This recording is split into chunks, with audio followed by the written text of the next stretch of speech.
Savvy Central Radio, drawing out the best from our guest with your host, Christina Nichman.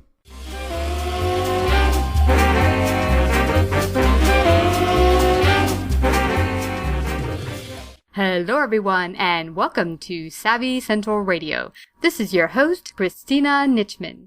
Each week, Savvy runs weekly broadcasts providing entrepreneurs and successful individuals a platform to express their dreams, hopes, lessons learned, expertise, and wisdom with the world.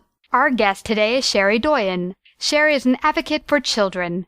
Today, Cherie shares her story of childhood abuse laced with physical, sexual, and emotional abuse to help promote awareness on how to thrive after surviving.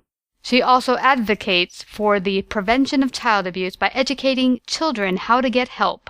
Cherie is also the author of her new book, Junebug, her story of childhood abuse and other worldly dreams that helped her survive. To find out more about Cherie and her book, Junebug, go to her website at CherieDoyen, DOYEN.com. Hi, Cherie. Welcome to Savvy Central Radio. How are you? Hello. Thank you for having me. I'm fabulous today. Well, I am so happy you could join us. You've had an amazing journey that has brought you to where you are today. You've written a book that has transpired what you had happened as a child, abuse and such, called Junebug. But what has brought you to where you are today and caused you to pen your book? Well, I kind of had ran the gamut on traditional therapies and had been left in a state of survival. Mm-hmm. Which, we tend to wear so proudly, right? Like we're survivors. And it's like, I got to a point where it's like, there's got to be more to life than where I'm standing. And so I began to travel outside of the traditional circles and rediscovered meditation because I had found that as a child, that's something I did very naturally. And I think most children do, especially when they're going through trauma. There's, it doesn't look that like, the Buddhists teach it or, the Hindus teach, it's very natural and very organic, often coupled with movement or a rhythm or counting or something. But, they have some way that they can naturally pull them back to center. And when I first hit that and, started traveling around. I had studied with Mr. Deepak Chopra and was very blessed. He took an interest in me, which pushed me through pretty quickly. And, it just was impressed upon my heart that I had to share this story. And because, the story is the glory of it, right? Like, because I couple together my out-of-body experiences and my interactions with the spirit world, which kept me alive. That's what kept me alive. And in conjunction with my pain, as a child, I think often we tend to disassociate from our bodies. We astral travel. We have amnesia. There's so many ways that we mask that pain, and then we piece our story together, with the bits and pieces we can remember from wherever we went and wherever we are and what people tell us, and that becomes our life, right? And I think often we get trapped into that, and that's kind of my message to the world is there's a lot more than surviving. Yeah. And and childhood abuse is so systemic. It's my first encounter, I was an infant. My mother declares under 6 months old. So, you figure that, that thread began then, right? And has woven into everything that I've experienced in my lifetime. And then layer upon layer because it's systemic. It's not like, oh, that happened one day, Yeah. Yeah, absolutely. And what I'm getting from you, and it's very interesting in that as a kid, we're so open to everything around us, the spirit world, and to our own true essence of who we are. I've heard of young kids, like my friend was a nanny. She said she'd had a number of small kids that would come up to her and said, "Oh, I was just on the slide with Jesus," and people. Oh yeah, sure you were. And Jesus is readily available to the children. Yeah. Yeah, and the same with angels. I've heard of people say, "Oh, I saw that angel." "Oh, sure you did, Sammy." And people don't take it very seriously, but it's interesting how we become so disconnected. But as kids, here we are as adults trying to find our Buddhist way to meditate, or how to visualize. And as a kid, it all becomes so natural. It's just natural. Yeah, we don't. And I remember when I first started. I took my first meditation class, and as I was sitting there, I was like, "Oh, this feels very familiar to me." And I was like, wow, I'm always been so attracted to numbers. And I was like, can I count? Because when I would get nervous as a child, I would rock, tap my foot, and in conjunction count, right? And she was like, oh, no, you can't count. And and come to find out after years of study, many of the yogis do rotational counting, Yeah. 1 to 5, start back at the beginning, 1 to 5 in conjunction with your breath, Yeah. And so I often tell people, find that space that's comfortable for you, because you know how to do that already. It's just, trying to fit it into somebody else's formula. Yeah, and we already have our own way to, as you said, to find our own center. And we came, my sister and brother and I all came from a violent background as well as a child. And I remember my littlest brother and sister, they would kind of bang their back slightly against the wall, have their eyes closed, and hum. Yes. And that is what I've seen as an adult. I worked with children who had autism, and that was one of the so-called autistic traits. And it's interesting because I learned that, a lot of times the children were having overstimuli, and their way to deal with it was to shut it down by doing that humming sound and making it neutral. But I thought, see, that happened for my brother and sister. Is their way to tune out and go back to center by doing that simple action. Absolutely. Absolutely. A lot of kids my oldest daughter used to bounce up and down and kind of flap her hands. I was like, my whole family would have probably had a label if they'd have been looking for it back then. All of us had our, we're very creative people, so we had our rhythm, right, of being able to pull that back in and focus like that. Yeah. And so I'm a label hater. Yeah, I totally agree with you. I mean, for me, what was my savior is really I would tune into music. I used to write down bits of music on paper and just pick up my violin, let it go nuts, and just make up stuff. Perfect. Yes. Yeah, yes. I mean, that was just for me. I mean, for my brother and sister, it might be, drawing on a piece of paper and just, squiggly lines all over the place. It doesn't look like anything, but it's just your soul expressing itself. Absolutely. Absolutely. In Junebug, I really hit on those things. I think that kids, I had this beautiful healer tell me at one point, she was like, do you realize that, because I had all these experiences, and she was like, you just came from heaven. I mean, you just can't, well, she was Christian, she used that word, but she was like, you just came from there.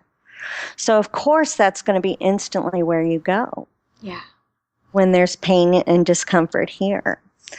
And, the problem and the blessing with that is that then as a child, right, like I would have these big blanks in my memory. And people often would say, why didn't you tell? And it's like, well, because I couldn't remember it. I could remember, like, when I would come back into my body, it was like a flash, kind of like a dream, right? Like, you wake up and you try to remember your dream. You try so hard, but you take 3 steps and it's gone, right?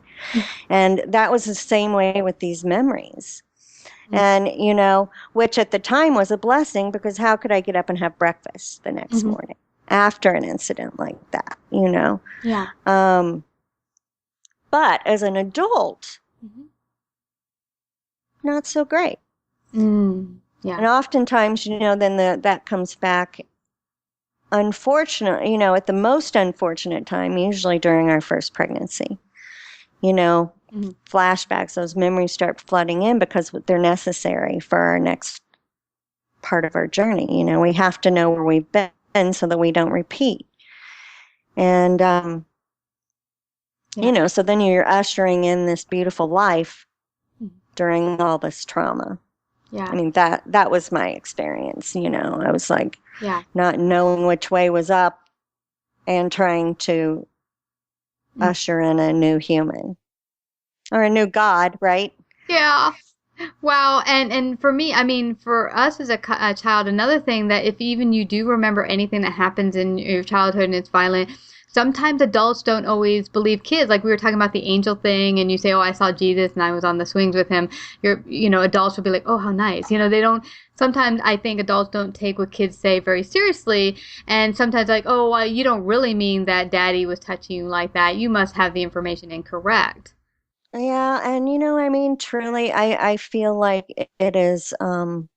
It's a huge responsibility for a woman to stand in her power, and it is a lack of responsibility to turn away from that.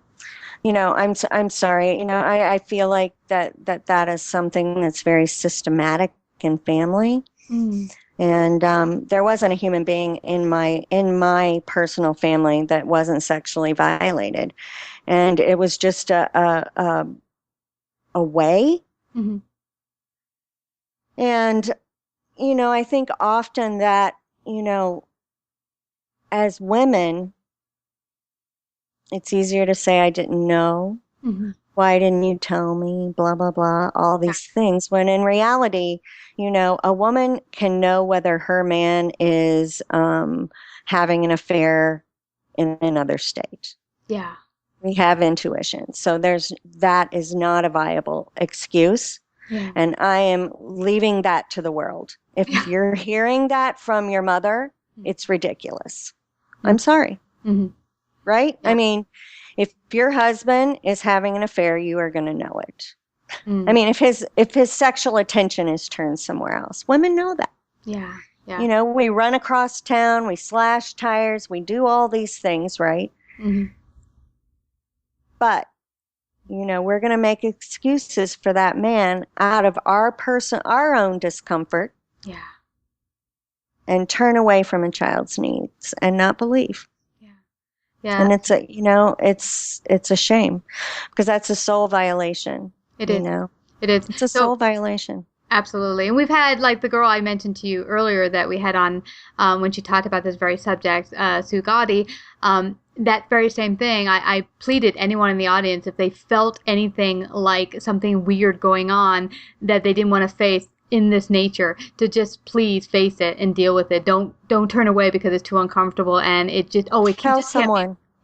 Tell someone. Just talk to someone, you know, because right now they're saying statistically, you know, 35 million children are experiencing one or more forms of child abuse today.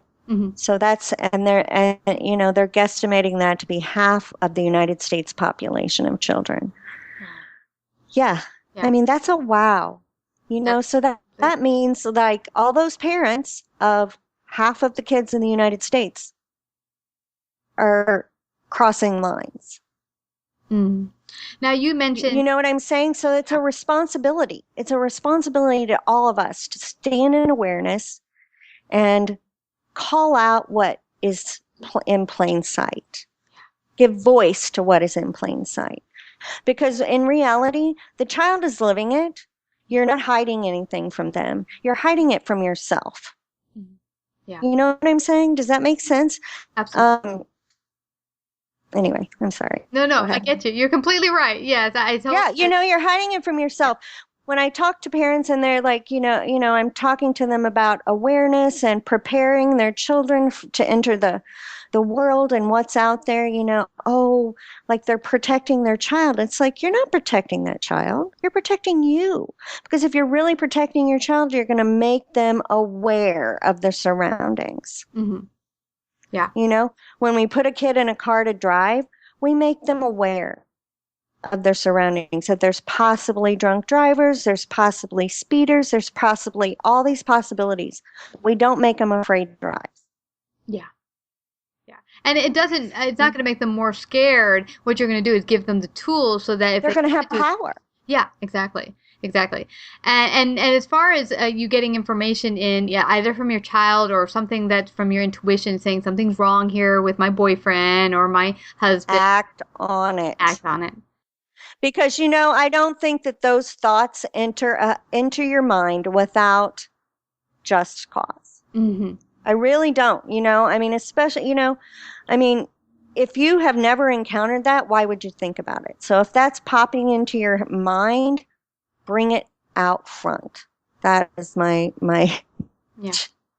Yeah. And I'd say get away from that situation if possible. And another thing, I think the way we approach kids, because I was approached times by doctor, by a family member, by friends, and the way that you approach a child is really important. Mm-hmm. I think we have a tendency to look them right in the eye. Mm-hmm. We usually touch them. What's going on? Is there something I need to know? Well, that's frightening, Mm-hmm. And I think they kind of need to know what would be ahead of them. I know for me, I wouldn't tell because I knew enough about the system. My grandmother was a foster parent that I would be removed. Mm. And I knew that then my brothers would be left there. Yeah.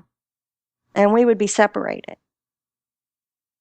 And that, that's often, I think, why kids are quiet. Yeah. Because they're the ones that have to go to jail. Versus, coming in and saying, this man's beating his kids, he needs to go to jail. They just take the kid out. Yeah. And I think they're saying they're protecting the child instead of, well, in the case of our family, my dad was not sexually abusive, he was physically abusive, and the cops would come and take him for overnight, but then he'd be riled up and even... He gets to come back. He gets to come back and be even more riled up and angry that he went to jail for the night. So it's like... for sure. Because I lived with that as well. My father was an alcoholic, so, and very violent, and it was like, and my grandma was a foster parent, so I understood that he was not going to pay the price for that. Yeah. Yeah. I was going to pay the price for that. And another thing I'd really like to hit on, I think, is the invisibility that you feel when you're in those situations and your truth is denied. And I think that,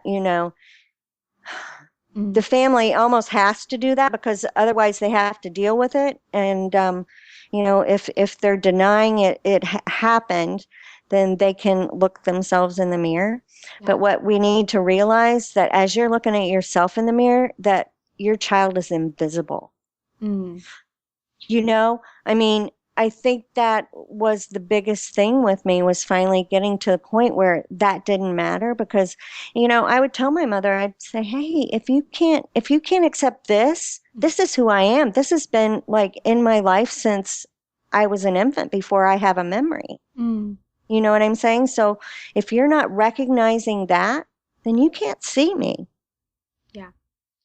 And I think the guilt and shame that people feel that allows them to pretend it's not there, because I know many families do this. If I don't see it, hear it, know it, then it doesn't exist. But that's just to not deal with the shame and guilt that you feel as a parent that, okay, I did something wrong as a parent and this is why it happened, so let me pretend it didn't happen so then I don't have to feel shame and guilt. But the honest... And can I say this to the world? What the person needs is for you to walk up to them and say, I screwed up. Yeah. I am sorry. What can I do for you today? Mm-hmm. And most often they're so concerned with themselves that they can't do that. Mm-hmm. You know what I'm saying? Yeah. It's like, there's always some sort of, why didn't you tell me? Why didn't you this? Why didn't you? And it's put back onto the quote victim, right? And in reality, just say, I screwed up. Mm-hmm. That kid is so wanting to be seen mm-hmm. that they'd be with their arms open, right? Yeah. Yeah. And honestly, I think from what I've heard from parents who have gone through this is they know what's really going on. They might try to deny it and say it doesn't happen and pretend it's invisible, but deep down inside, they're already feeling the pain and the guilt and the shame. And now just come to terms with it. As you said, just say, I made a mistake. Well, and all through those years, I mean, and here's what we do, right? We create a story to fit what makes us feel comfortable. That's what we do in our lifetime, right? We take circumstances and we create a story to make us feel comfortable. Well, their story has been running for a long time. So think about that. I mean, I'm 54 years old, so just think how long that reel's been playing. And so it's almost like you're speaking two different languages. You can have the same conversation, and tomorrow you're back at ground zero. It's like Groundhog Day. Wow. I mean, I was just recently, I almost have to laugh every time I say it, and I'm lucky that I'm past being derailed, but, that I had affairs with these men. And I'm like, are you kidding me?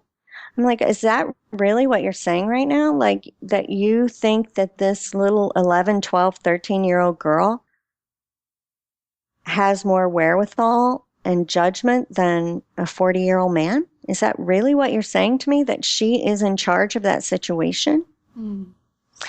Another thing is, what often happens with the sexual abuse is there's already been a lot of lines crossed. I know from my personal situation, through my young adulthood, I was more concerned with staying alive. The sexual part, nobody was actually hurting me. Do you see where I'm going there? Yeah. I mean, as far as a child's mind. Yeah. All touch hurt. That wasn't hurting me. Do you get where I'm going there? So as an adult, you move away, you move away, you move away. And that's the piece that adulthood has really had to deal with. So that's a very confusing part, though, for a child, because actually when you're going through this with the abuse, it's actually not feeling bad. So you're thinking, okay, I'm confused. Oh, your body is reacting. And, I love Gandhi's saying, about integrity and happiness is when what you think and what you say and what you do are in congruence, right? So, you've got a kid that is saying something, trying to talk themselves out of a situation.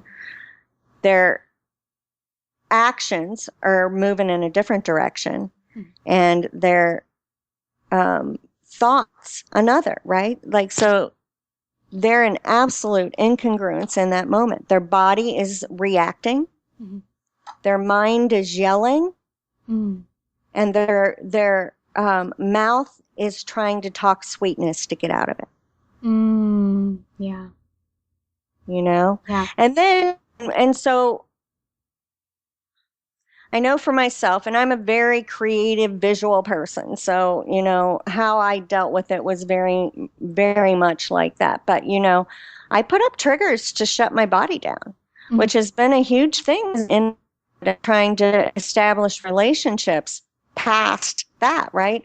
Is that, what is a child going to do if in that incongruence? They're going to create strategies to pull congruence. They're going to. So they're going to shut off their body, any sort of pleasure, maybe throw up monsters, maybe throw up, something that is going to appear that's going to nix that reaction in their body, right?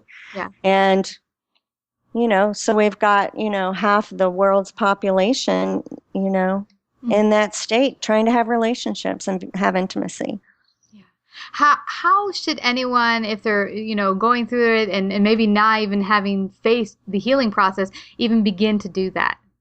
Maybe you can share your healing process a little bit. I would say stop. Just stop and sit down. And with the intention of objectivity. One thing that was really powerful to me, and I had this beautiful healer say, give your young child a different name and see how you feel about her experiences. You know what I'm saying? Looking at it as if it were someone else and say, dang, I would be mad for her. I would be so angry. You know what I'm saying? And we don't allow ourselves that. Yeah.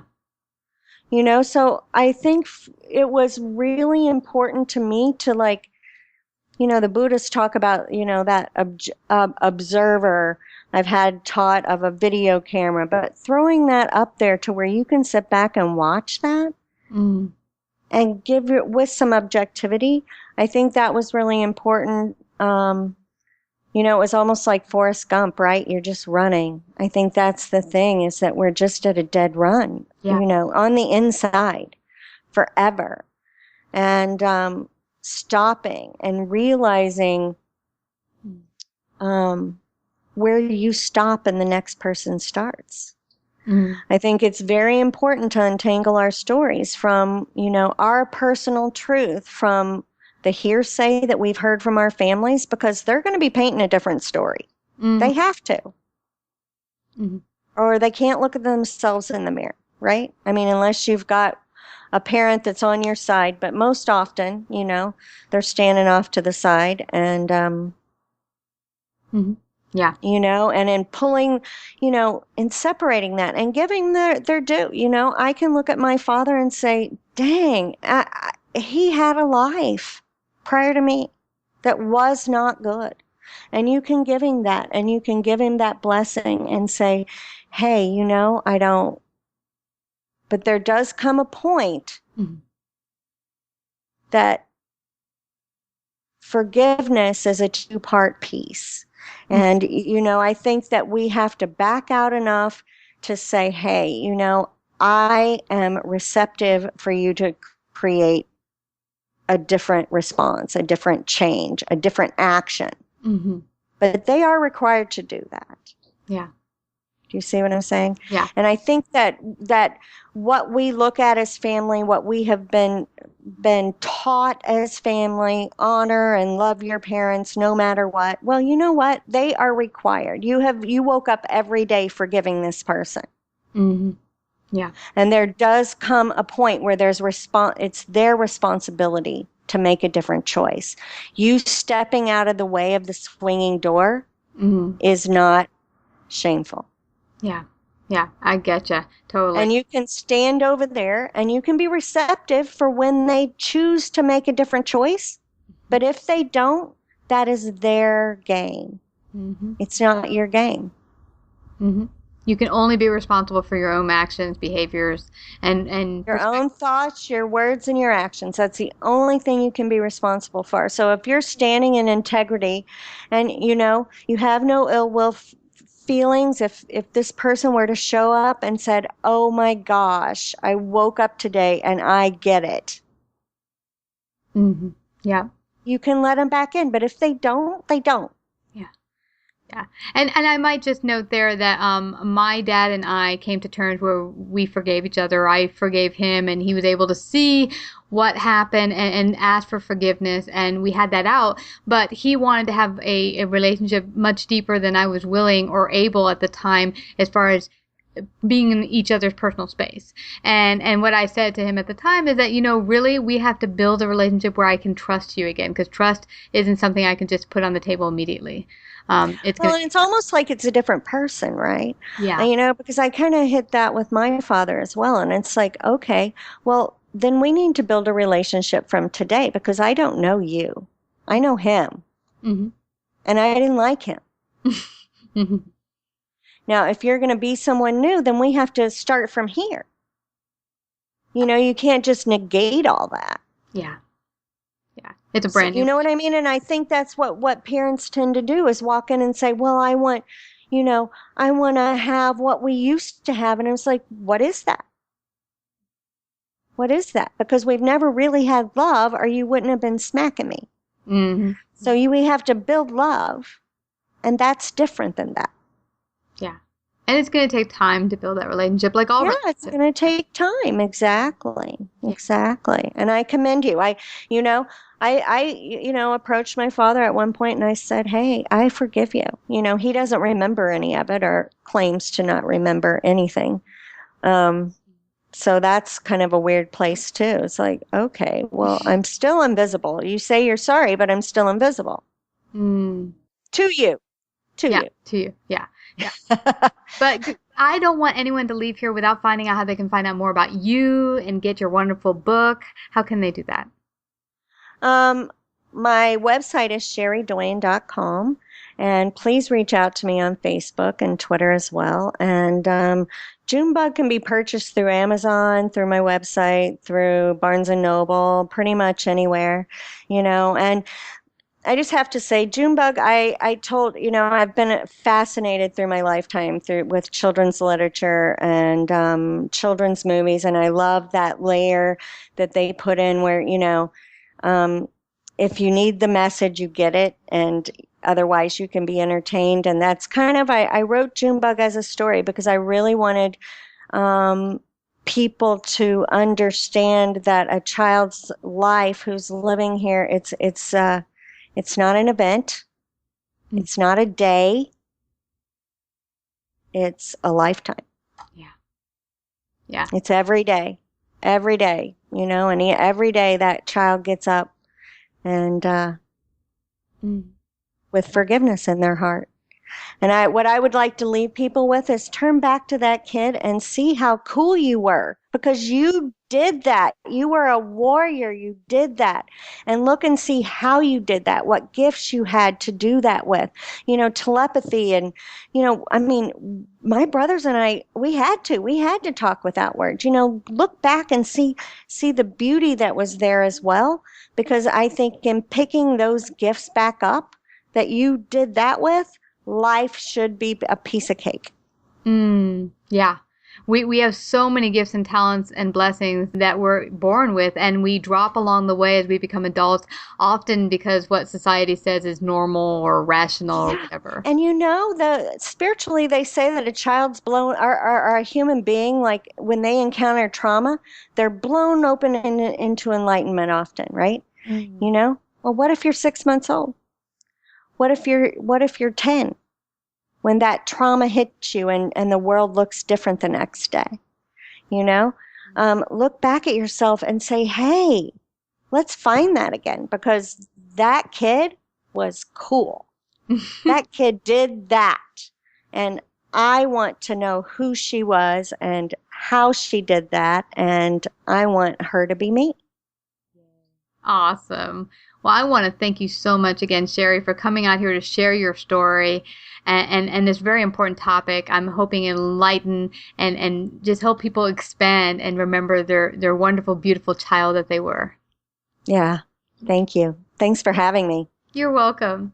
Savvy Central Radio is home to over 100,000 listeners per month globally and runs in syndication on 8 AM and FM platforms, including iHeartRadio and 6 podcasting platforms. To find out more about our paid sponsorship opportunities or to become a guest and find out how we can help you get your message out to the world, call 718 area code 713-2289 or email at savvycentralradio@gmail.com.